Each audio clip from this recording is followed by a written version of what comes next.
마태복음 5장 20절부터 26절까지 함께 읽습니다. 내가 너희에게 이르노니 너희 의가 서기관과 바리새인보다 더 낫지 못하면 결단코 천국에 들어가지 못하리라. 옛사람에게 말한 바 살인치 말라. 누구든지 살인하면 심판을 받게 되리라 하였다는 것을 너희가 들었으나 나는 너희에게 이르노니 형제에게 노하는 자마다 심판을 받게 되고 형제를 대하여 라가라 하는 자는 공회에 잡히게 되고 민난 놈이라 하는 자는 지옥불에 들어가게 되리라. 그러므로 예물을 제단에 드리다가 거기서 내 형제에게 원망 들을 만한 일이 있는 줄 생각나거든 예물을 제단 앞에 두고 먼저 가서 그 형제와 화목하고 그 후에 와서 예물을 드리라. 너를 송사하는 자와 함께 길에 있을 때에 급히 사화하라. 그 송사하는 자가 너를 재판관에게 내어주고 재판관이 관에게 내어주어 옥에 가둘까 염려하라. 진실로 내게 이르노니 내가 홀이라도 남김이 없이 다 갚기 전에는 결단코 거기서 나오지 못하리라. 아멘.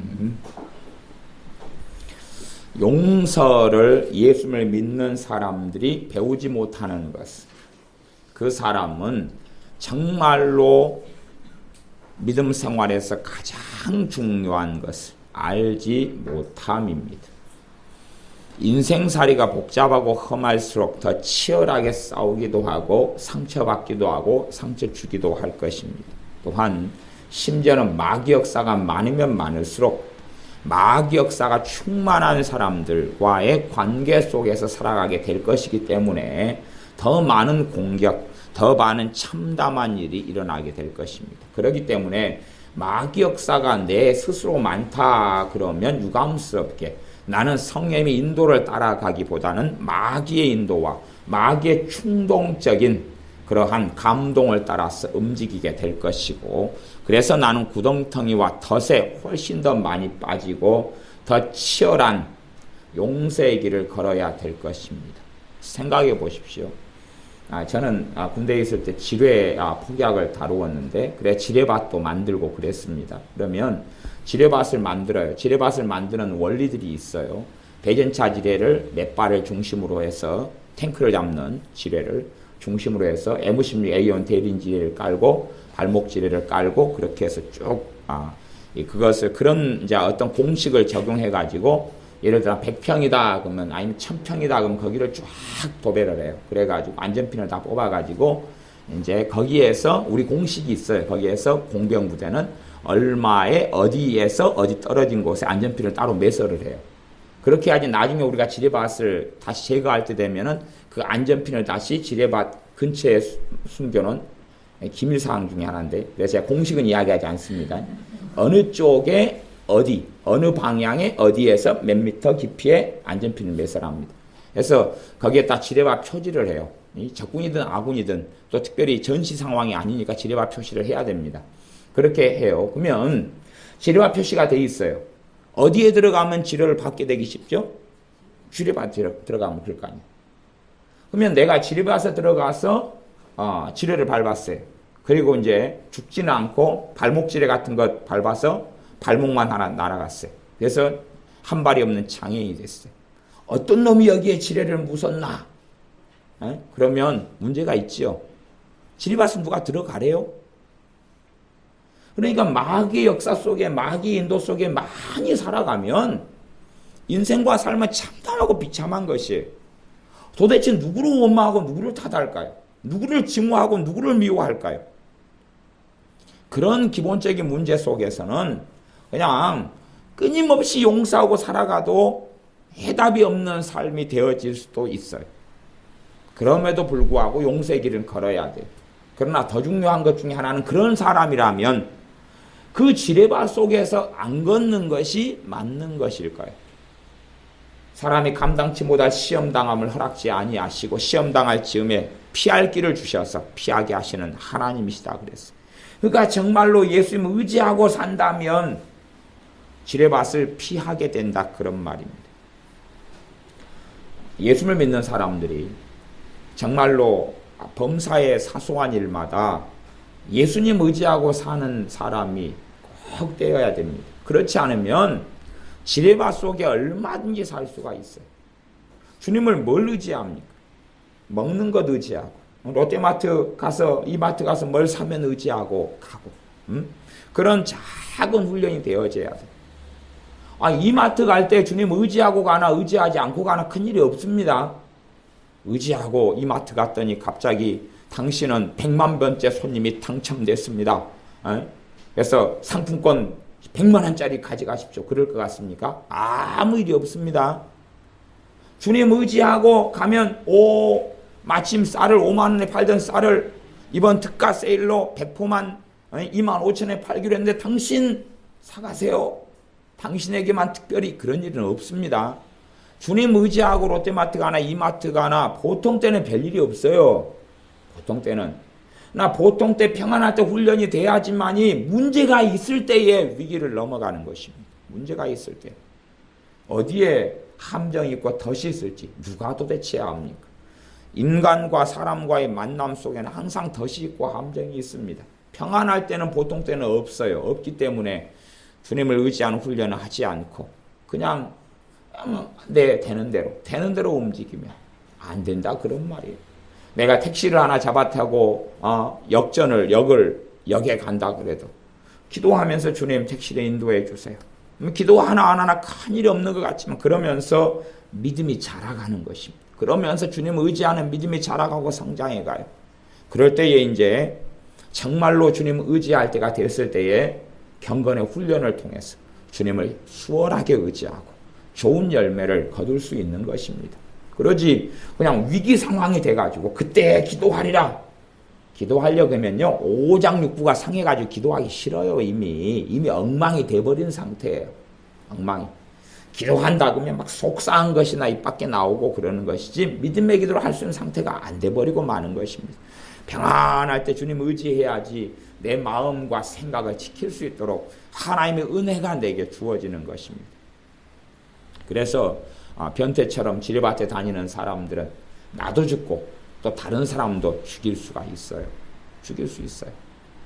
전에 예전에 그런 일이 있었다 그럽니다. 어떤 일이냐 그러면 지뢰 교관님이 하시는 이야기시던데 제가 지뢰를 배울 때에 이 대전차 지뢰가 있어요. 탱크를 잡는 지뢰가 있어요. 탱크 잡는 지뢰 같은 경우는 이 보통 사람이 우리 같이 70kg 이렇게 60kg 이런 사람이 밟아가지고는 지뢰가 터지질 않아요. 한 200kg, 300kg가 밟아야지 눌러야지 터지도록 돼 있어요. 장치 자체가. 그래서 탱크가 지나갈 때 탱크를 터뜨려서 잡아야지 사람이 지나간다고 잡아버리면 안 되잖아요. 그러면 탱크 잡는 지뢰가 아니에요. 그래서 무게가 굉장히 한 200kg, 300kg, 250kg 이런 사람이 밟아야지 되는데 그런 몸무게를 가진 사람은 아무도 없어요. 그래서 이제 어떤 이 지뢰 교관 중에 한 명이 아마 하사관이었던 것 같아요. 장교가 그랬을 리는 없을 거라고 저는 개인적으로 믿고 하사관 중에 하나가 그랬던 것 같아요. 조교로서 이 병사들을 가리키면서 대전차 지뢰를 갖다 놓고 진짜 지뢰죠. 갖다 놓고 이것은 너희들이 밟아도 터지지 않아 그랬어요. 그러면서 그 사람이 지뢰 위에 밟고 올라갔어요. 터졌게요? 안 터졌게요? 안 터졌어요. 안 터졌어요. 당연히 그렇죠. 그런지 불량식 거 만들면 안 돼요. 불량지뢰는 안 됩니다. 안 터졌어요. 그래서 당연히 안 터지죠. 그러니까 조교를 해먹죠. 그래서 딱 써가지고 안 터져. 그러니까 이런 대전차 지뢰는 너희들이 밟아도 안 터져. 걱정하지 말고 안전하게 해. 그러면서 거기에서 뛰었어요. 봐봐 이래도 안 터진단 말이야. 팔딱팔딱 뛰었어요. 그래서 터졌어요. 왜냐하면 아시잖아요. 몸무게가 이렇게 가만히 서 있으면 70kg라도 뛰면은 뛰어가지고 탁 하고 탁 하면 순간 몸무게가 그죠? 200kg 나갈 수 있다는 거. 그래가지고 터져서 주변 사람까지 싹 상해를 입히고 죽기도 했어요. 지뢰를 잘못 밟으면 남아 죽는 게 아니에요. 그런 것처럼 내가 정말로 용서의 길을 걷지 않으면 나만 해롭게 하는 것이 아닙니다. 내 주변 사람들까지 다 해롭게 만들어. 속상한 마음에서는 무엇이 나옵니까? 막 기쁨의 이야기가 나오고 감사, 도리어 감사하는 자가 되라. 원망하지 말고. 감사가 나옵니까? 감사를 막 해줘요? 아니, 좋은 이야기 해줘요? 기쁜 소식 전해줘요? 억울한 것, 한이 되는 것, 그것을 집에 가서 아내한테, 남편한테, 자식한테, 부모한테, 형제한테 전달해요. 그러면 그 사람들이 성령 충만해지고 은혜가 충만해집니까? 아니면 아내가 무엇이 생깁니까? 더러운 것이 생겨요. 쓴뿌리가 나서 더럽게 만들어버린다. 많은 사람을 더럽게 해버린다. 그래서 더러움을 입지 않도록, 그런 사람은 하나님의 은혜에 도달하지 못한다라고 히브리서 말씀에 되어 있어요.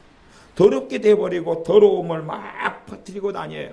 하나님의 은혜에 도달하지는 못하는 자가 돼버리고 맙니다. 용서를 예수님의 사람들이 배우지 못하는 사람들은 마땅히 알 주 예수님의 은혜와 사랑을 거부하고 사는 사람들입니다. 왜 내가 용서를 배우지 못합니까? 내가 주님의 용서를 못 받았기 때문에 그럴 거 아니에요?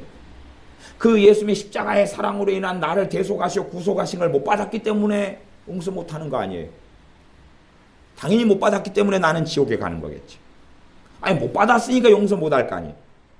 받았으면 할 거 아니에요? 비교하자면 내가 누군가에게 내가 가장 비참할 때에 1억을 내가 받았어요. 그러면 내가 누가 100원 달라고 할 때 100원 줄 수 있어요? 없어요? 있잖아요. 1000원 내가 선물로 줄 수 있어요? 없어요? 줄 수 있죠. 10,000원도 줄 수 있죠. 100만원도 줄 수 있죠. 아니 1억을 받았는데 100만원도 안 주면 진짜 추접한 인간이 될 거 아니에요. 그럴 거 아니에요. 야, 너 아까 누구한테 1억을 공짜로 받던데 그래서 100만원은 좀 줘야지. 100만원은 줄 수 있다 그 말이에요. 당신 1억을 공짜로 받던데 내가 당신한테 100만원 빚지고 있는데 그것 좀 봐주라. 그럴 때는 봐줄 수 있는 거예요. 주님의 용서하고 주님의 용서를 받은 것하고 내가 누군가를 용서해줄 무게를 따지면 1억하고 100만원 차이보다 훨씬 더 극심합니다. 훨씬 더 극심해요. 주님은 그렇게 말씀하셨어요. 1만 달란트하고 100데나리온의 차이다고 말씀하셨어요. 비유로 1만 달란트는 수십조가 되는 돈이에요. 수십조. 그리고 100데나리온은 500만원, 800만원, 1000만원. 그거밖에 안 되는 돈.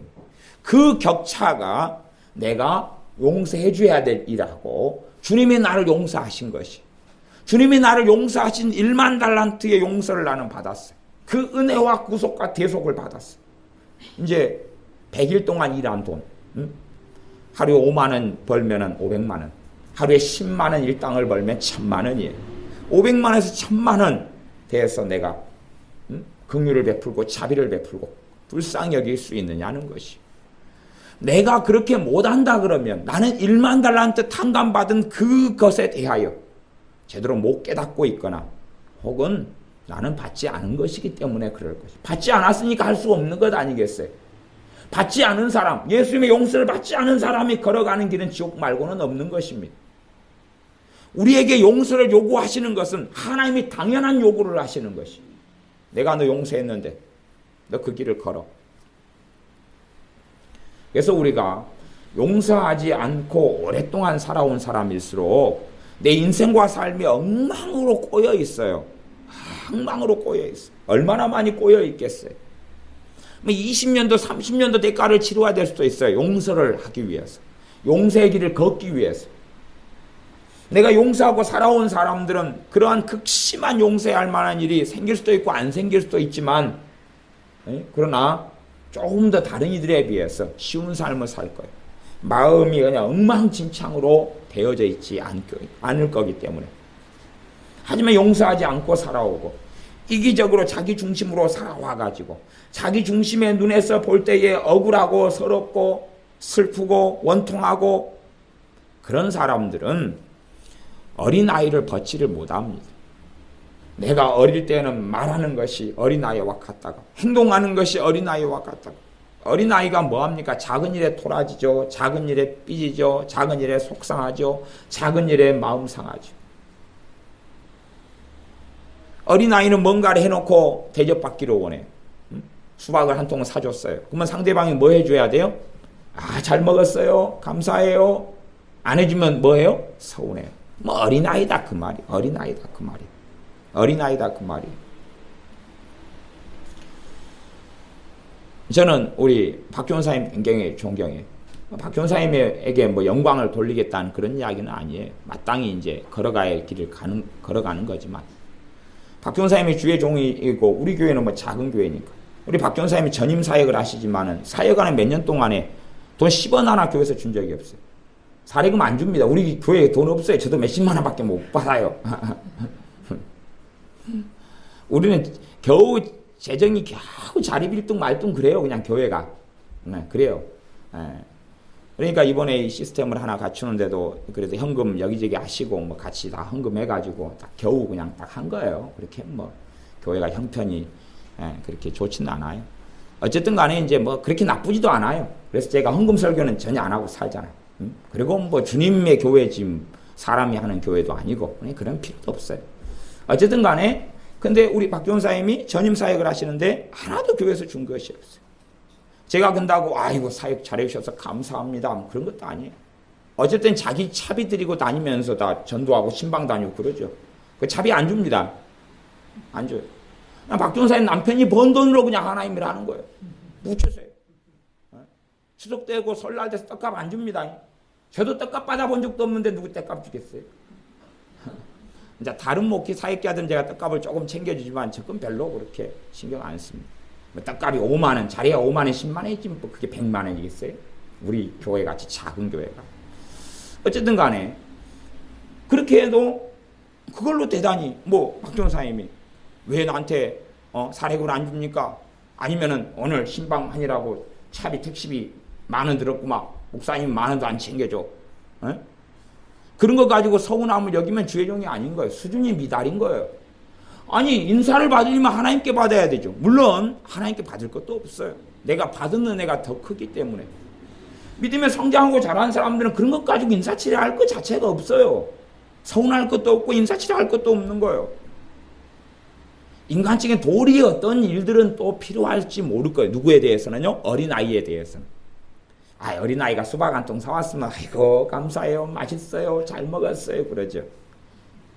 오늘도 수박 그 박종사님이 사신 거예요. 저분. 내가 교회에서 돈 준 건 하나도 없는데 또 수박을 또 4통을 사와가지고 저쪽 교회 1통 보내고 우리 교회 3통 먹었어요. 내가 맛있어요. 이야기 안 해요. 박종사님이 영적인 어린아이다면 이야기 해드릴 거예요. 정말 수박 맛있던데요.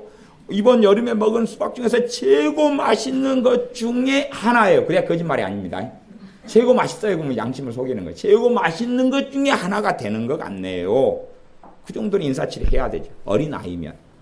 그러나 어린아이가 아니기 때문에 그런 것까지 마음 상하지도 않고 서운하지도 않고 서럽지도 않은 것이에요.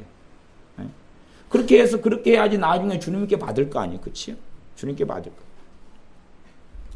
근데 어린아이는 작은 일에 마음 상하고 속상. 작은 일에 인사를 받아야 되고 작은 일에 막 시켜 올려줘야 되고 작은 일에 뭐 어떻게 해야 돼. 그런 것에 마음 상하고 속상하고 상처받고 그런 사람은 어린아이 수준에 머물고 있는 것이에요. 거기에서 어떻게 탈피하겠어요? 커야지요. 크지 않으면 어떻게 되겠냐 그 말이에요. 잘하고 얼른 커야지요. 콩나물을 본받으셔야 돼요. 걔는 물 맞으면 잘 크더만요. 물 맞으면 잘 크잖아요. 그러면 자고 있을 때 물불개로 머리에다 물을 주세요. 이렇게 무럭무럭 자라거라. 속 좀 차고 크거라 커. 작으면 싸워요. 작으면 싸워요. 어른과 아이는 잘 싸우지 않습니다. 어른과 아이는 권위가 있고 순종이 있어요. 어른과 아이는 잘 싸우지 않아요. 수준이 같으니까 싸워요. 어쩔 수 없어요. 수준이 같으면 계속 치열하게 싸워요. 작은 일에 토라지고 삐지고 다치고 힘들고. 예수님의 사람들은 용서를 배워야 됩니다. 상처를 많이 가지고 가시를 많이 세울수록 상대방도 찌르고 나도 찔림을 당해요. 계속 그렇게 되어야죠. 그런 사람은 마음을 넓히고 주님의 온유와 겸손을 배우고 용납을 배워야 돼요. 상대방을 정말로 불쌍히 여기는 걸 배워야 됩니다. 내가 그 사람을 불쌍히 여기다 보면 용서는 쉬워져. 내가 정말로 예수님의 사랑으로 그 사람을 사랑하다 보면 용서는 쉬워져. 예수님의 사랑으로 정말 사랑하다, 그 목숨을 나를 위해 주신 그 사랑으로 사랑하다 보면 용서는 쉬워져요.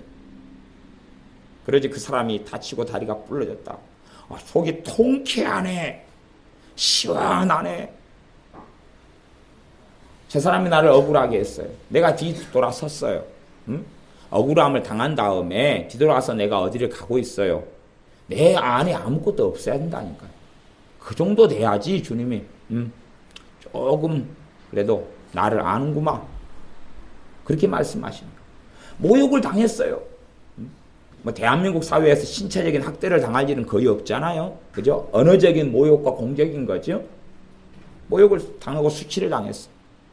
아니, 주님이 나 때문에 수치를 당하고 다 옷을 벗으셨다니까요. 그리고 십자가 위에 못 박혀 손발에 못 박혀 달리셨다니까요. 근데 뭐 우리 같은 아니 전능하신 하나님 만왕의 왕 되신 주님도 그렇게 하셨는데 죄인인 쓸모없는 우리 때문에 내가 뭐 그 정도 모욕당해서 못 죽겠어요. 괜찮은 거 아니에요? 주님이 나를 위해 모욕당한 거다고 내가 그냥 내 이해관계 때문에 좀 모욕당한 거다고 바꿀 수 없어요 그거? 내가 받았는데 그걸 그 사랑을 받고 주님께서 나를 위해 수치를 당했는데 내가 좀 당할 수 있잖아요. 돌아서서 아무것도 없애야 돼요. 아무것도 없애야 돼. 오히려 그 사건을 당하면서 나는 인간관계 속에서 내 허물이 얼마가 있고 상대방 허물이 많다 그래도 내 죄 때문에 함께 엮어져 가면서 당하는 수치와 모욕이고 내 어리석음 때문에 생기는 것이기도 한데 주님은 전혀 주님의 잘못이 없는 상황에서 나를 위해 수치와 모욕을 당해 주셨어. 그러면 돌아서서 털어버리고 아무것도 없애야 돼. 그리고 이제 나를 모욕 준 사람이 교통사고가 나거나 다치거나 병에 걸렸어. 그러면 내 안에 이거 시원크 잘 됐네. 아 통쾌하네. 네 그렇게 자빠지기를 나는 기다리고 있었어. 네 잘 되는가 보자 두고 보자 그러고 있었어.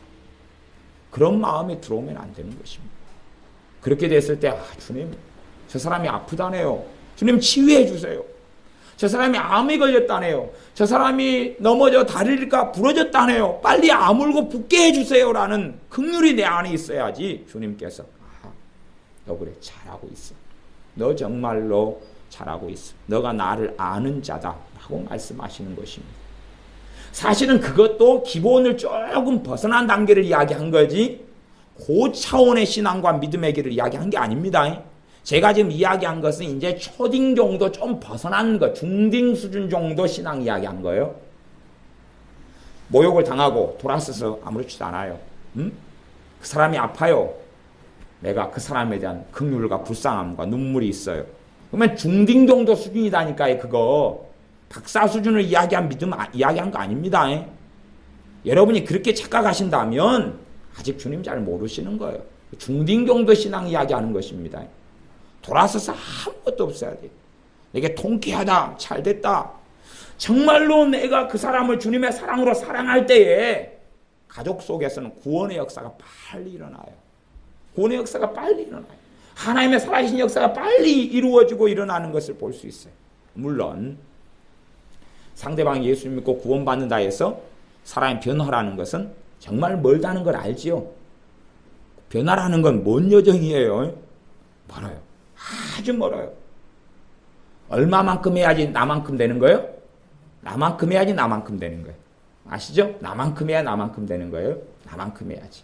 여러분만큼 해야지 여러분만큼의 믿음이 나오는 거예요. 여러분만큼. 여러분보다 더 잘해야지 여러분보다 더 좋은 믿음이 나오는 거예요. 그건 당연한 이야기죠.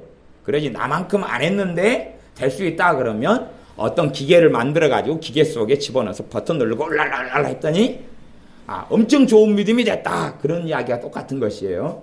그런 것은 성경에 없습니다. 선지자들이 누구를 불러가지고 안수해서 성령이 임하시고 그러지만 그것은 지금 방금 생각한 어떤 기계가 있어서 버튼 하나 눌러서 어떻게 됐다네 그런 이야기를 하고 있는 것은 아닙니다.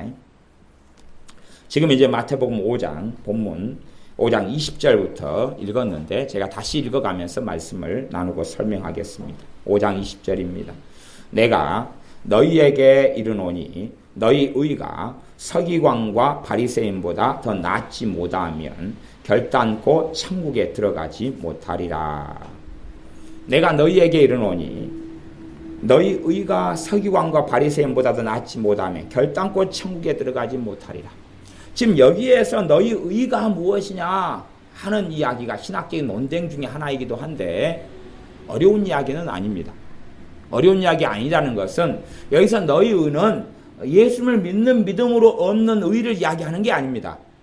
그것 하나 하고 그 다음에 내가 정말로 이 땅에서 하나님 말씀대로 순종해서 하나님을 기쁘시게 하는 의인된 삶의 의 두 가지가 있는데 성경에서는 행함으로 얻는 의와 믿음으로 얻는 의 두 가지가 있어요. 야고보서 말씀에도 사람이 믿음으로 의를 얻지만 또한 믿음으로만 아니라 행함으로도 그렇다라고 말씀해요. 그래서 믿음으로 얻는 의와 행함으로 얻는 의가 있는데 지금 여기서는 둘 중에 하나겠죠. 그럼 여기서는 뭘 이야기하냐 그러면 행함을 이야기하는 것이. 요 의는 하나님을 기쁘시게 하는 삶을 이야기하는 의입니다. 왜 그러냐 그러면 그 앞과 뒤의 말씀의 내용 때문에 그렇습니다. 요 사이가 있으면서 요 다음 이야기를 뭘 하고 있냐 그러면 옛사람에게 말한 바 21절 살인치 말라 누구든지 살인하면 심판을 받게 되리라. 이게 이제 모세 오경에 나와 있는 율법에 나와 있는 것입니다. 그러면 이렇게 진짜 실제적으로 사람을 살인해가지고 죽이는 살인하지 말라. 그것은 누구도 지키고 있습니까? 바리새인하고 서기관들도 지키고 있어요. 그것은 지키고 있다 그 말이에요. 실제로 살인하면 당시에 다 잡혀 들어갔으니까. 그래서 그것은 바리새인과 서기관들도 지키고 있어요. 그러니까 그 정도만 하고 마음속에 증오, 미움, 원한, 원망을 품고 있으면 바리새인과 서기관하고 똑같은 거지 더 낫지 못하다 하는 것이. 바리새인과 서기관들은 안에는 미움과 원망과 비판과 정죄와 증오심과 용서하지 못함을 품고 있었는데 겉으로는 사람을 칼로 찔러 죽였어요? 안 죽였어요? 안 죽였다 그 말이에요. 그러니까 걔네들과 수준이 똑같다면 그 사람은 예수님의 사람이 아니라는 것입니다. 예수님을 믿는다 하고 그분의 용서를 받았다고 그분의 십자가에 흘려내린 보혈의 권능을 입었다 하는데 바리새인 서기관과 똑같은 삶을 산다. 그러니까 외형적 외형적으로만 죄를 안 지어요. 뱃속은 똑같아. 바리새인 서기관들과 똑같이 주님께서 너희들의 뱃속에 미움과 증오와 시기와 원망과 원한과 이런 것들이 가득하다, 살인이 가득하다라고 말씀하셨어요. 그들과 똑같은 수준이라면 예수님께서는 너희는 나를 믿는 사람이 아니다라고 하신다는 것이에요. 너희는 나를 믿는 사람을 인정할 수 없다. 야고보서 말씀으로 이야기한다면 귀신들도 하나님 때문에 두려워 떤다. 하지만 귀신들은 하나님께 순종하지 않고 하나님을 기쁘시게 하지 않지. 하나님 때문에 두려워 떨 수 있어요. 하나님의 살아계심은 인정할 수 있어요. 하나님 살아계시더라. 그러나 그 하나님 말씀 앞에 엎드리고 하나님을 기쁘시게 하며 순종하는 길을 걸을 수 있느냐 하는 것이. 그것이 진짜 믿는 사람이지요. 단지 그냥 입만으로만 말만으로만. 아내한테 그래요. 아내한테 보통 때 여보 사랑해. 그러놓고 돈 한 푼 안 줘요. 여보 사랑해. 그리고 술 마시고 오면 뒤지게 패요. 그러면 사랑하는 걸까요? 안 하는 걸까요? 안 하는 거지. 내가 말로 너 다 사랑한다 했잖아. 그리고 오늘 저녁에 또 한 잔 먹고 와서 샌드북처럼 때릴 테니까 준비하고 있어. 또 한 잔 마시고 와서 패요. 한 잔 마시고 와서 언어폭력으로 막 공격을 해요. 그리고 말은 사랑해. 그러는 거예요. 얼마나 무섭겠어요. 발발발. 야 사랑한다 그러면 오늘 또 한 잔 마시고 와서 또 그럴 건데 어떻게 하면 좋나. 그러는 거지. 그게 사랑이냐 그 말. 똑같은 거 이야기예요. 주님께 나 예수님 믿어요. 그래놓고 안에는 미움, 증오, 원망을 그대로 품고 살아가요. 바리새인 서기관들이 살았던 그 길을 그대로 걸어가요.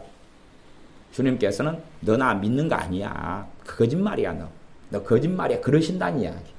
그래서 바리새인과 서기관들의 그들이 살고 있는 삶의 방식과 똑같으면 그들보다도 낫지 않으면 주님께서는 결단코 천국에 들어가지 못하리라 그랬어요. 나는 나를 믿는 사람을 인정하지 못해.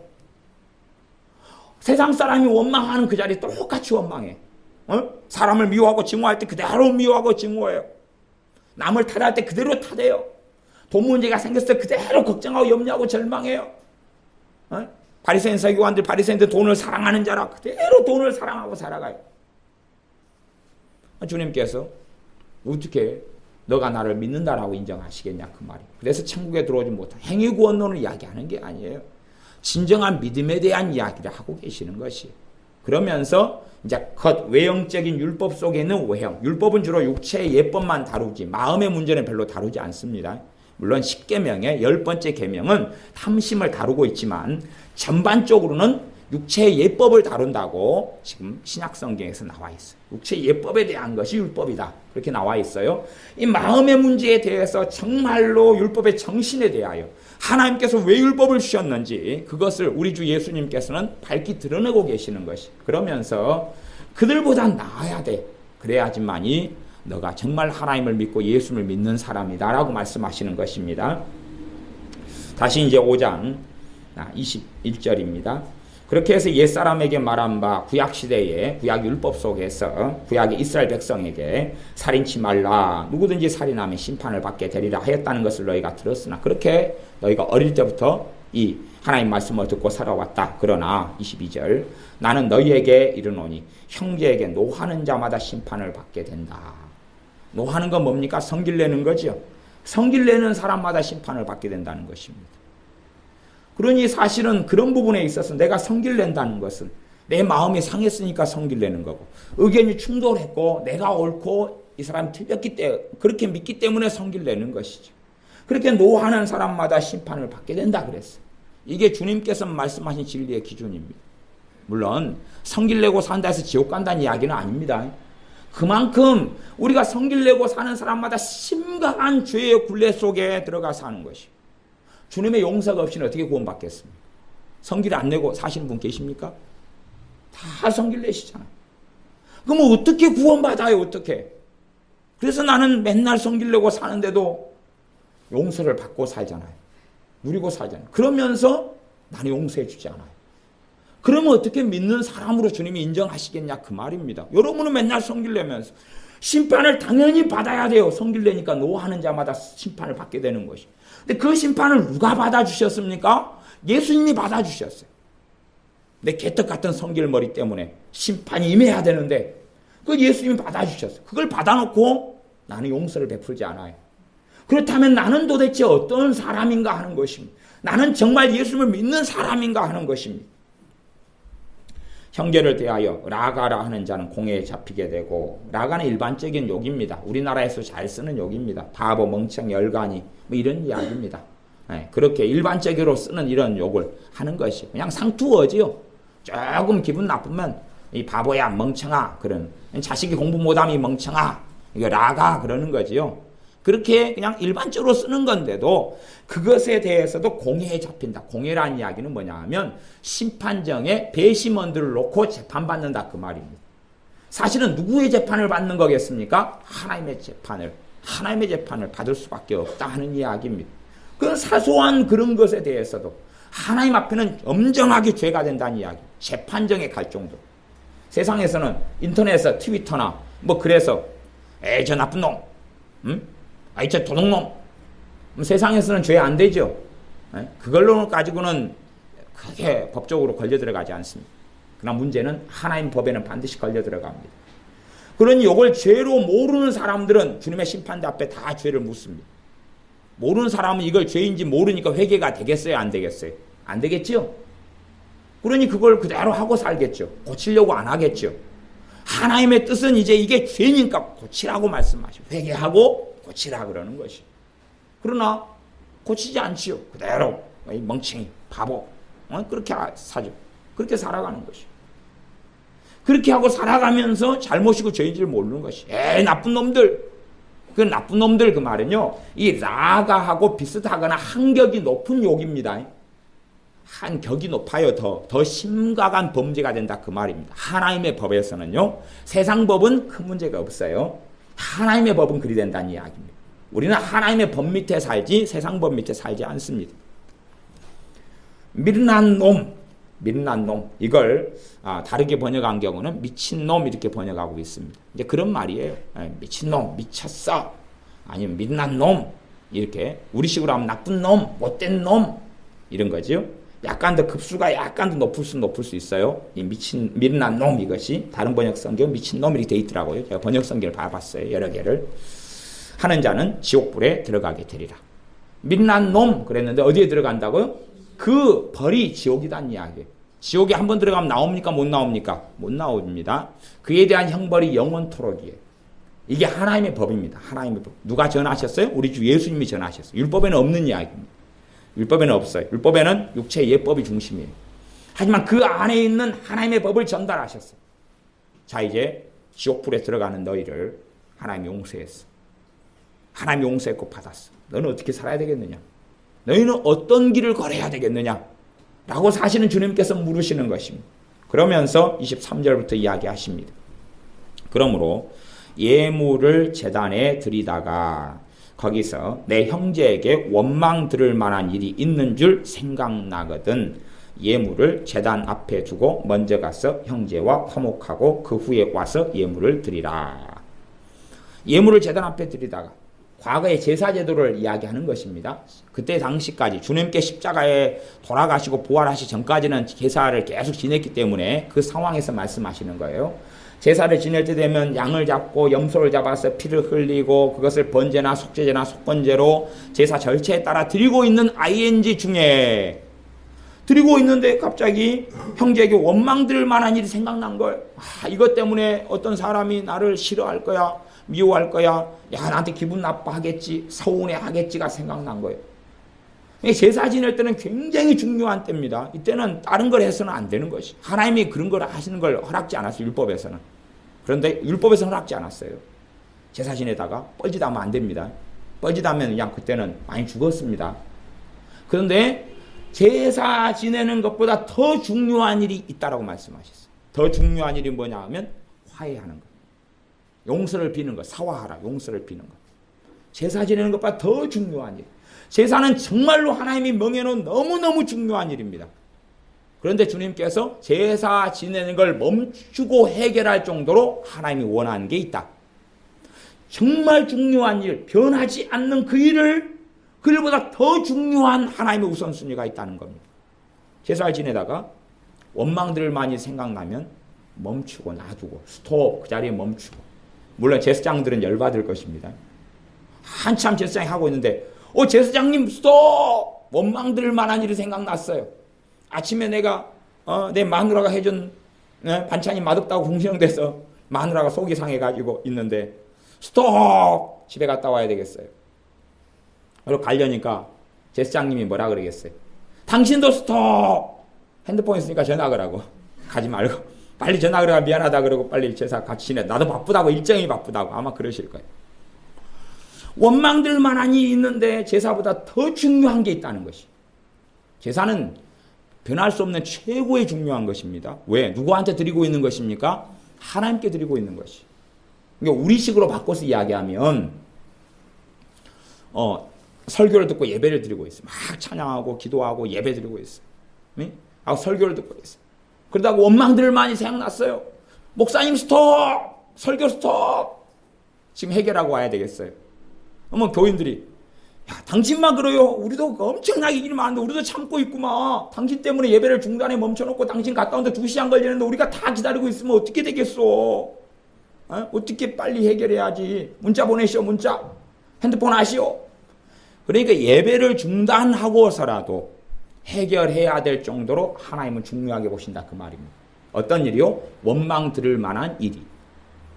원망 들을 만한 일은 제가 오전에 말씀을 나누었지만 대부분의 상처나 서운함은 이기심 때문에 온다 그랬죠. 자기 중심성 때문에 온다 그랬습니다. 그러면 원망 들을 만한 일의 기준은 두 가지가 될 것입니다. 저 사람 기준이냐 내 기준이냐에 따라 틀리겠죠. 기본적으로 상대방 기준입니다. 원망 들을 만한 일이 내 기준이 아니에요. 상대방 기준이에요. 상대방 기준. 문제는 그런 것입니다. 그래서 그런 부분 속에서 나도 내가 가서 잘못을 빌어야 된다라고 이야기하는 것입니다. 아니 곡해하고 오해한 상대방이 어떻게 저걸 바꾸겠냐 그 말이에요. 이게 어떻게 바꾸겠냐 그 말이에요. 그래서 정말로 이렇게 내가 별로 잘못한 일이 없고 저 사람이 잘못했는데 저 사람이 오해하고 곡해해서 나를 원망해요. 그래도 내가 많은 경우는 내가 빌어야 됩니다. 누가 기뻐하십니까? 그 하나님이 기뻐하시는 거예요. 전에 어떤 사람이 전혀 잘못하지 않았는데요. 누가 그 사람을 잘못했다고 듣고 모함을 했습니다. 그 사람을 1년간 막 저주하고 욕하고 다녔어요. 근데 이 사람이 전혀 억울한 일을 당했으면서도 그 사정 그걸 알게 됐어요. 그래서 선물을 막 준비해가지고 그 집을 세 차례 찾아갔어요. 거부했어요. 이 사람은 오해와 곡해가 너무 깊어져가지고 거부해도 세 차례 찾아갔어요. 나중에는요, 그 집 앞에서 무릎 꿇고 빌었어요. 이 사람은 잘못한 게 하나도 없습니다. 오히려 저 사람이 빌어야 돼요. 저 사람이 빌어야 돼요. 근데 저 사람이 자기를 욕하고 원망하고 저주하고 다니니까 저 사람이 계속 죄짓게 할 수 없잖아요. 그치요? 선물을 3번 사가가지고 문 두드리고 그래도 안 열어주니까요. 그 아파트 문 앞에 서서 무릎 꿇고 빌었다니까요. 저녁에 새벽 2시까지. 그러니까 저 사람이 이제 좀 마음이 열려서 좀 봐주기 시작했어요. 이게 마음이 다 안 녹아지니까 또 다시 일주일 동안에 한 2번 또 찾아갔어요. 선물 사들고 음료수 박스 사들고. 그러니까 일주일 정도 지나니까 이제 마음을 이제 한쪽은 좀 놔두고 한 20%는 놔두고 한 80%는 풀더래요. 1년이 지났어요. 진실을 이 사람이 알게 됐어요. 진실을 알게 됐다니까요. 누가 죽일 놈이었어요? 자기가 죽일 놈이었죠. 정신을 차리고 보니까. 그 사람이 믿는 예수를 믿었다니까요. 그 사람이 믿는 하나님을 믿게 됐다니까요.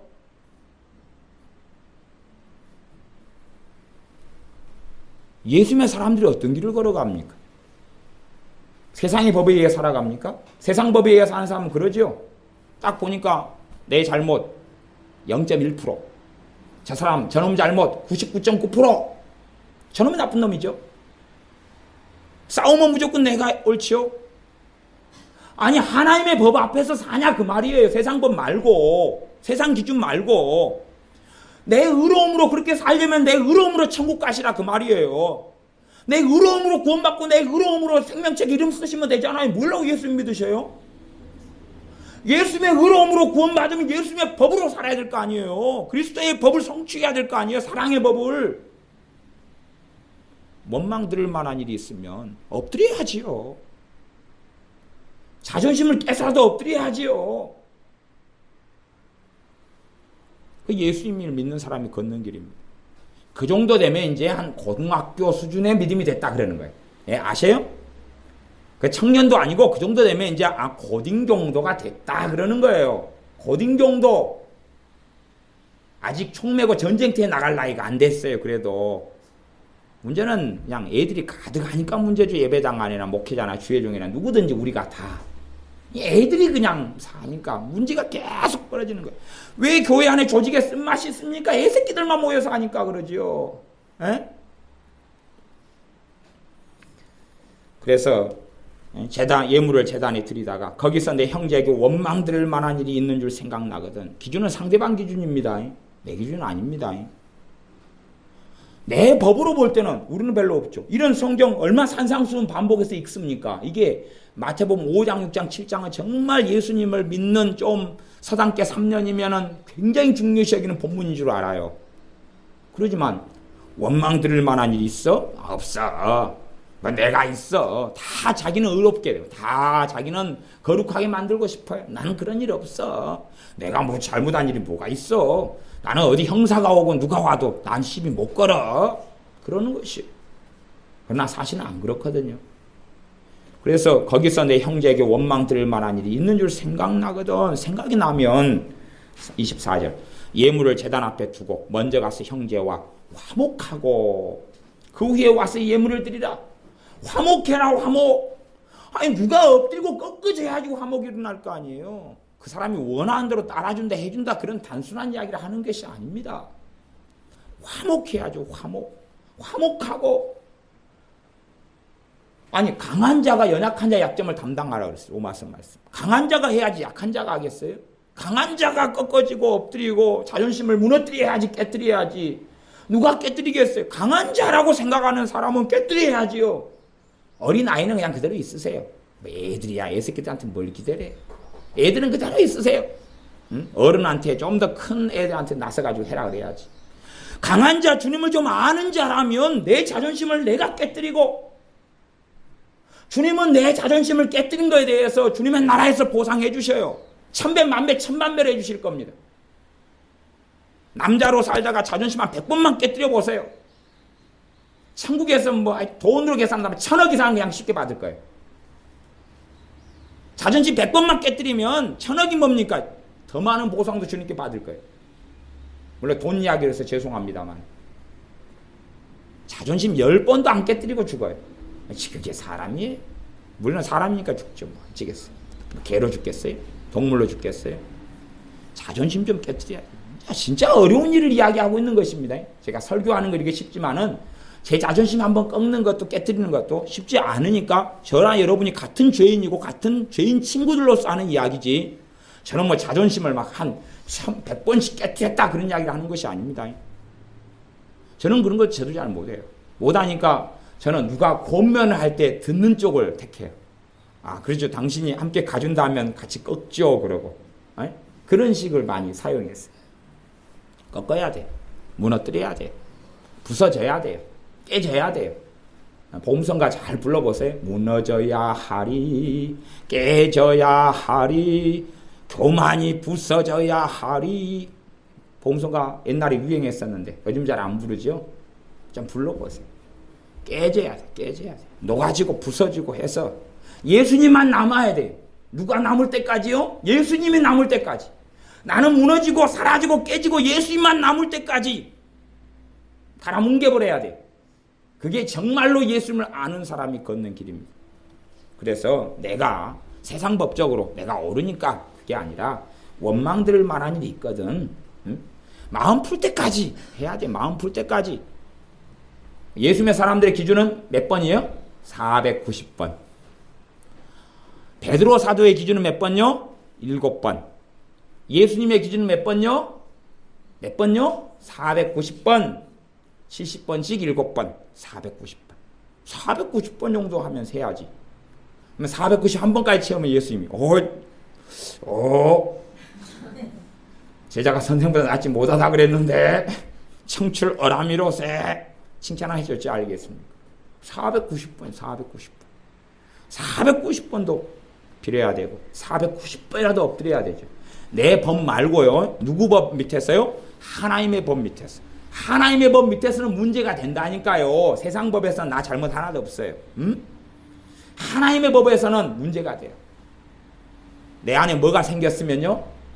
원망, 미움, 증오, 싫어함, 꺼리낌.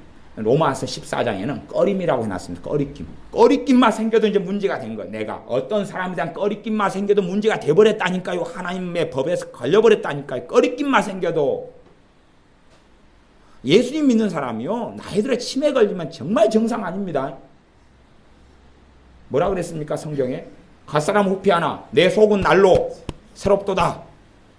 우리 손 집사님 병원에 노인 요양원에 계시지만 믿는 사람들 치매 많이 걸렸지요. 믿는 사람이 안 믿는 사람 치매가 비슷하게 걸리죠. 보시면은 권사님들 치매 걸려가지고 오죠. 이게요. 아이고 그게 믿는 게 아니에요. 대부분 지옥 갑니다. 농담하는 게 아닙니다. 대부분 지옥 갑니다. 왜 치매 걸립니까? 내 겉사람은 우패하나 내 속은 날로 새롭도다 그랬어요. 진리의 말씀은요. 정말 예수님을 바르게 믿으면 속이 어떻게 돼요? 새로워져요. 정신이 또렁또렁하고 깨끗해지고 맑아지고 그래요. 얼굴은 쭈그렁이 생기고 이빨은 빠져나가고 머리는 흰머리가 생길지 몰라도 속은 더 깨끗해져 가는 것이에요. 어떻게 치매가 걸립니까? 말이 되는 소리를 하셔야 돼요. 그건 거짓말입니다. 무엇을 만드니까 한을 만들고 한이 있으니까 옛날 이야기를 끄지만 치매 걸리면 기본 증상이 뭐예요? 옛날 이야기를 꺼내죠. 어제 일, 그제 일, 작년 일보다 20년 전의 일을 또렷이 기억해서 그걸 말하기 시작합니다. 캐캐 묵은 이야기. 50년 전의 이야기를 계속 라디오 방송처럼 해야 되지요. 왜요? 그게 그 안에 뭔가를 찾아보면 한이 되는 것. 그 안에 상처가 되는 것. 그 안에 원망이 되는 것. 그 안에 비참함이 있는 것. 그 안에 슬픔이 있는 것. 그것을 쌓아놨다가 포화 상태가 되니까 빵 하고 터진 거예요. 현재 기억이 샥 덮여버리고 과거가 그대로 살아나는 거예요. 조금 있으면 이제 서로 똥 싸놓고 똥 던지기 놀이해요. 벽에 똥 칠할 때까지. 비참한 일입니다. 그래가지고 예수님께서 어이구 내 딸 벽에 똥 칠하고 있네. 이쁘기도 해. 그림도 이쁘게 그렸네 벽에다가. 그래 주실 것 같습니까? 한을 씻어내야 되는 거예요. 예수님의 피로. 주님 앞에 섰을 때 이 원망과 증오심을 치워내야지 내가 복 있는 사람으로 살아가는 것입니다. 내가 하나님의 복을 누리는 사람, 화평케 하는 자로, 온유한 자로, 땅을 기업으로 차지하는 자로, 하나님의 아들의 일컬음을 받는 자로 사는 것이, 맨날 산상수 읽으면 뭐합니까? 개떡이지. 행동을 해야죠. 순종을 해야죠. 말씀을 지켜야지요. 주여 주여 하는 자마다 하나님 나라에 들어가는 게 아니라 하나님 뜻대로 행하는 자가 들어간다 했잖아요. 진정한 믿음은 하나님 말씀을 어리면 어린 대로, 크면 큰 대로 준행하는 길을 걷는 것입니다. 25절 너를 송사하는 자와 함께 길에 있을 때에 급히 사화하라. 그 송사하는 자가 너를 재판관에게 내어주고 재판관이 관에게 내어주고 옥에 가둘까 염려하라. 어이고 나는 이런 일이 없는데, 나는 누구 나한테 고발하는 사람 없어. 이거요 하나님의 법정에서 하는 이야기지 세상 법정에서 하는 이야기 아닙니다. 너를 송사하는 자와 함께 길에 있을 때, 누가 함께 나랑 걸어가는, 저 사람 나를 재판을 걸어요. 그런 일은 인생살이에서 거의 한두 번 말고는 없습니다. 그런 걸 이야기하는 게 누구한테 송사를 걸어버린다는 이야기입니까? 하나님께요. 하나님께 송사 앞에 원망 들을 만한 일하고 지금 같은 스토리예요. 내가 하나님의 법에 저촉이 되는 그런 일을 함께 하는데 근거리에 같이 있어요. 같이 길을 걸어가요. 그런 일이 생길 때에 급히 사화하라, 급히 화해해라 그 말이죠. 하나님의 법에 문제에 걸려버릴 때, 하나님의 법에 걸렸다는 건 알 수 있어요. 내가 안에 꺼림이 있고,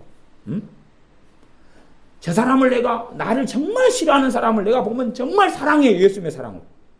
그죠? 그러면 이제 하나님의 법에 걸릴 일이 없어. 저 사람이 나를 욕을 하고 다니는데 나는 저 사람의 영혼을 위해 금식하며 기도할 수 있거든요. 저 사람의 구원을 위해서 1시간이라도 목매어 하나님께 살려달라고 저 사람 구원해달라고 기도할 수 있거든요. 그럼 뭐가 없어요? 꺼림이 없어지겠죠? 그러면 하나님의 법에는 안 걸려요. 그러나 그렇지 않은 경우 사람이 꺼려요. 싫어요. 미워요. 아주 그냥 평생 안 봤으면 좋겠어요. 아주 꼴도 보기 싫어요. 내 눈앞에서는 꺼져라. 니하고 상종을 안 할란다. 그렇게 살아가는, 그렇게. 물론 어떤 사람하고는 함께 길을 걷는 것이 힘들어요. 그건 아시죠? 그래서 악인과는 동거하고 동침하고 이런 게 힘든 것이에요. 그렇지만 내가 스스로 생각할 때 내 의 때문에 성경에서 이야기하는 악인의 기준 말고 어지간한 사람을 악인으로 넣을 수도 있어요. 그렇게 될 수도 있어요. 그렇게 하라고 제가 악인 설교를 한 것은 아닙니다. 어찌됐든 간에 내가 정말 하나님의 법 속에 문제가 되는 건 내 안에 뭐가 생겼어요? 미움이 생겼어요. 그러면 나는 살인죄를 짓는 거단 말이에요. 내 안에 상대에 대한 원망이 생겼어요. 그건 살인죄를 짓는 거거든요. 상대방에 대한 증오를 품었어요. 상대방에 대한 서러움을 품었어요. 상대방에 대한 탓을 품었어요. 다 네 탓이야. 네 때문이야. 네가 아니었으면 나는 안 그랬을 텐데. 그럼 원망이죠. 미움이에요. 원망, 미움, 증오예요. 그것을 좋은 껍질을 써놓은 거예요. 간혹 가다가 애들이 화장실에서 막혀놓는 똥을 큰 걸 싸서 막혀놓는 게 있으면 제가 포장지를 이쁘게 포장해가지고 싸드릴게요. 신청을 해주세요. 이쁘게 포장을 해가지고 저는 괜찮아요. 똥 같은 거 집을 수 있어요. 집어가지고 포장지에 잘 이쁘게 포장해 드릴게요. 이게 어떤 분들이 내가 당신 탓이야. 당신 때문에 내가 이렇게 힘들어서 이걸 품고 있는 사람이 나는 깨끗하다. 나는 사람을 죽이고 있지 않아. 살인죄를 짓고 있지 않아. 나는 하나님의 심판을 안 받을 거야. 그렇게 생각하신 분들에게는 잘 포장하고 계시기 때문에 제가 똥을 잘 포장해가지고 선물로 드릴게요. 물어보세요. 좋은 게 나올지 알아요? 포장을 잘 하시니까. 살인죄를 포장하는 것이 네 탓이야거든요. 당신 탓이야. 엄마 탓이야. 아빠 탓이야. 동생 탓이야. 오빠 탓이야. 형 탓이야. 엄마 탓이야. 네 탓이야. 남편 탓이야. 마누라 탓이야. 애들 탓이야. 너희들만 없었어도 누가 나으래요? 너희들만 없었어도 내가 이렇게 지그들이 나와놓고 왜 태어난 애들을 탓해요? 네 탓이야. 그러는 것이. 그것은 포장을 잘 해놓은 거예요. 꼭 이게 있는 분들은 이걸 현실을 파악하지 못할지 모르시니까 저기 뒤에다가 이렇게 딱 이름을 써주세요. 포장된 똥 요청합니다. 해가지고 누구 딱 명단을 적어주면 선착순 5명까지 제가 싸가지고 드릴게요. 포장을 너무 잘 하시니까. 정말 포장지를 뜯어보세요. 안에 뭐가 들었는지.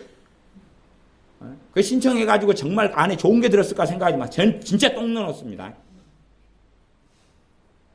냄새 안 나게 청테이프로 잘 꽁꽁 싸가지고 해드릴게요. 포장 잘 해보셔야 필요 없습니다. 그건 똥입니다. 똥이에요. 원망이 들어있는 거 포장 아무리 잘 해보셔야 아무것도 아닙니다. 미움과 증오, 살인을 포장하는 것 중에 하나가 짜증이 짜증. 응? 야, 그래서 하나님의 기적은 얼마나 놀랍습니까? 내가 내 자식들한테 하루에 20번씩 짜증내는데 애들이 아직도 안 죽고 살아있어요. 20번을 내가 죽였는데 살아있어요. 부활의 기적 아닙니까? 남편에 대해서 30번씩 짜증냈는데 이 사람이 안 죽고 살았네요. 저녁 되니까 또 퇴근하는 거예요. 와, 놀랍도다. 내가 집에서 원격 미사일을 총해서 짜증내면서 그를 죽였는데 살아서 들어오는 거예요.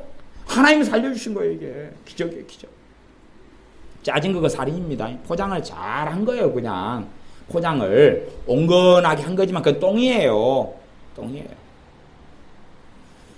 그래서 너를 송사하는 자와 함께 길에 있을 때 이건 하나님 앞에서 재판과 송사를 이야기하는 것입니다.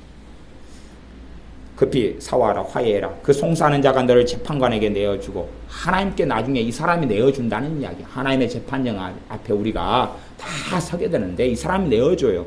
우리가 하나님의 법에 의해 재판받지 세상 법에 의해 재판 안 받습니다. 우리가 다 하나님의 심판 앞에 서리라. 로마서에 말씀했죠. 에? 사도 바울도 로마에 있는 신자들도 유대인으로서 예수 믿는 사람들도 이방인들은 우리들도 다 하나님의 심판 앞에 다 선다 그랬어요. 예수님 믿으니까 우리는 심판대에 안 설 것이다. 어설프게 성경을 아는 이야기입니다. 다 서게 되는 것입니다. 그런데 아무 문제 없는 건 내가 사랑하면 돼요. 내가 그 사람을 사랑하면 재판장에 섰는데 나는 무죄가 되는 것이에요. 내가 그를 사랑했으면 그가 오해를 못 볼 수도 있어요. 그러니까 미움과 증오를 나에 대해서 풀지 않고 인생이 끝났을 수도 있어요. 얼마든지 그럴 수 있어요. 내가 정말로 그를 사랑하면 그 사람이 나를 증오만 하다가 죽었어요. 나는 그 때문에 그가 구원받지 못함 때문에 혹은 그의 인생 때문에 나는 서글프고 하나님께 울게 돼요. 왜? 나는 그를 사랑했으니까. 나는 그를 사랑했어요. 그런 사람을 한 5명쯤은 품고 누가 평생 나를 저주해요. 하지만 나는 평생 그를 사랑해요. 그리고 그의 영혼을 기도해요. 그런 사람 한 5명쯤 품고 죽어야지. 5명쯤 품고 있다가 주님 오실 때 만나야지. 그래야지 주님께서 칭찬하시는 것입니다. 한 명도 못 품어가지고 째째한 것입니다. 5명을 품어야지. 야, 그래도 초딩은 벗었네. 그지? 주님 만났을 때 주님이 어이 초딩! 이리 와봐. 그러시면 얼마나 창피하겠습니까? 초딩은 벗어야죠. 믿음이. 집안에 남편과 아내가 있으면 하나 정도는 품고 그냥 또 왼수 같은 자식이 한 3명 있다 그러면 플러스 3 해가지고 너희는 품고 시어머니까 5씩 품으면 되겠네. 그래서 25절 그 송사하는 자가 너를 재판관에게 내어주고 재판관이 관에게 내어주어 옥에 가둘까 염려하라. 26절 진실로 너에게 이르노니 너가 홀이라도 남김없이 다 갚기 전에는 결단코 거기서 나오지 못하리라. 나중에 주님의 심판 앞에 심판이 어떻게 이루어질지는 몰라요.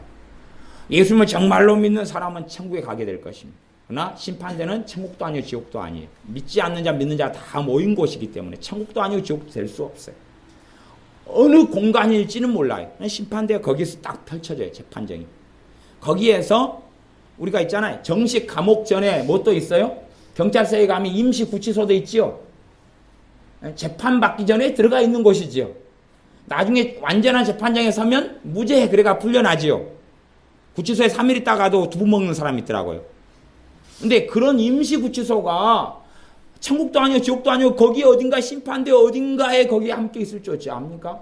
거기서 갇혀가지고 500년 이따가 천국에 들어갈는지 어찌 알아요? 그건 지옥도 아니고 천국도 아니니까 막 불 같은데 고통받는 유황불 속은 아니겠죠. 이 말씀이 어떻게 이루어질는지 저는 다 모릅니다. 나중에 대봐야지 알아요. 주님의 말씀 일제 미력도 틀림도 없고 거짓도 없어요. 그러나 우리의 유추와 생각으로는 다 알 수는 없어요.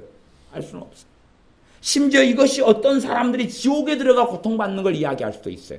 누군가에게는.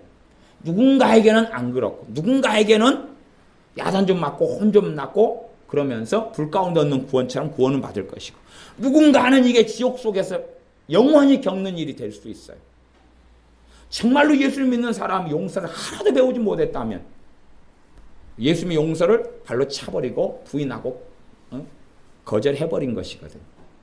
그분의 용서를 받았다가 용서를 하나도 배우지 못했다면 내가 용서를 거부해버린 것이기 때문에 내가 걸어가는 길은 지옥의 길 말고는 없는 것입니다. 우리가 용서를 배우셔야 되고 나아가서 정말로 믿음이 좀 성장한 분들은 화해하는 것을 배우셔야 돼요. 화해하는 것. 내가 화해한다 해도 상대방이 화해를 할런지 안 할런지 그 사람 뱃속 사정일 거 아니에요. 그렇지요?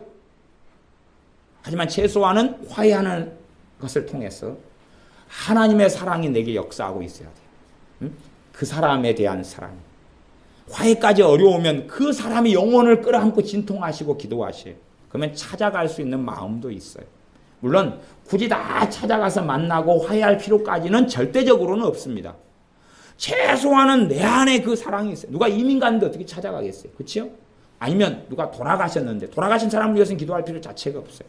그러나 용서할 필요 자체는 있어요. 왜냐하면 영원한 이별이 아니라 심판대에서 다 만날 거기 때문에 그는 살아있는 사람이거든요.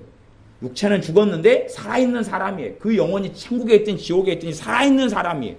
그래 용서는 필연인 것이 죽은 사람에 대해서도. 그를 위해 기도할 것은 전혀 없지만 그를 더 이상 사랑할 것도 없지만 용서할 과제는 남아있는 것이지. 그래서 우리가 이 땅에 살면서 내 자존심을 깨뜨리고 무너뜨리고 용서를 빌고 화해하고 사화하고 함께하고 때로는 상대방이 받아주지 않더라도 주님이 이제 그만 됐다. 아니면 최소한 내가 그 영혼을 위한 사랑이 있어서 내 원수가 자빠지고 실족했을 때에 야 속이 다 시원한 애가 아니라 어쩌면 좋은가. 그 정도 있을 때 주님께서 야 너가 정말로 나를 아는 자다. 너가 정말로 나를 닮은 자다. 라고 인정하실 것입니다. 그런 믿음의 사람들이 다 우리가 되어야 되겠습니다. 기도하겠습니다. 아버지 하나님, 우리가 다 주님의 용서하심을 받고 누리며 주님의 용서하시는 것처럼 우리를 용서해 주신 것처럼 우리가 용서하는 삶을 살게 하여 주셔서 주님의 사랑을 생활과 삶 속에 누릴 뿐만 아니라 주님께서 우리를 보실 때에 정말로 나를 아는 자다 라고 말씀하실 수 있는 믿음의 성장한 자녀들이 우리가 되게 하여 주시옵소서. 예수님의 이름으로 기도하옵나이다. 아멘.